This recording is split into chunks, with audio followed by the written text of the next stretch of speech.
Jacqueline Allen.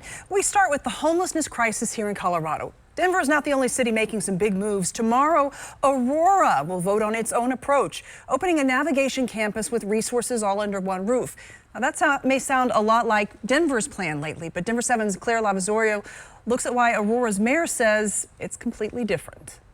Two cities with two takes on tackling homelessness. While Denver embraces a housing-first approach, Aurora prioritizes a work-first model. Monday, city leaders will decide whether to bring that model to life. It's more of a tough love approach, but I think it certainly fits the culture of the city. They'll vote on the $26.5 million purchase of the Crown Plaza off of Chambers Road to serve as a regional campus for those experiencing homelessness.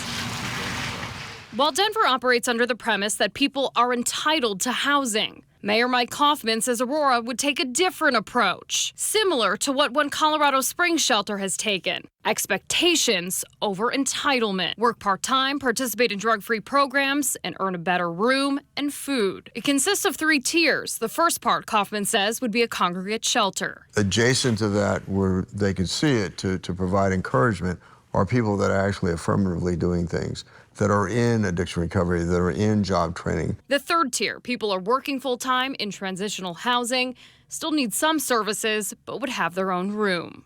Kaufman thinks the debate Monday will come down to whether council will want to renovate the Crown Plaza or build from the ground up with nearly $40 million in funding.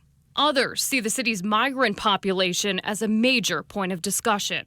New controversy is, let's say they say, okay, we're only going to put money into this if we can really today designate who we allow and who we accept into that space. That could be a deal breaker. An experiment, the mayor believes, will show which solution works to solve a major issue facing the metro. And so Denver and Aurora will be going on 2 very different directions, and we'll see what works and what doesn't work. In Aurora, I'm Claire Lavazorio for Denver 7. An interesting way to see it. Now, if this campus is approved, it could open as early 2025. Starting tomorrow evening, volunteers are going to be spreading out across the Denver metro to count the number of people experiencing homelessness. This annual point-in-time survey is required by the federal government, and this count starts tomorrow, continues through Tuesday.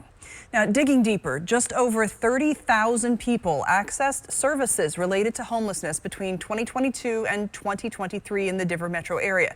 That is according to a new report by the Metro Denver Homeless Initiative. This report shows most people are newly homeless, not chronically. And the #1 contributing factor is relationship problems or a family breakup. That's closely followed by inability to pay rent or mortgage. The study also finds the number of people living on the streets is largely a reflection of systemic failures. We really feel like homelessness is solvable. And the more we can help folks understand the issue, the more support we can have in our community to those efforts. It's interesting, and to read the full State of Homelessness report, you can visit denver7.com.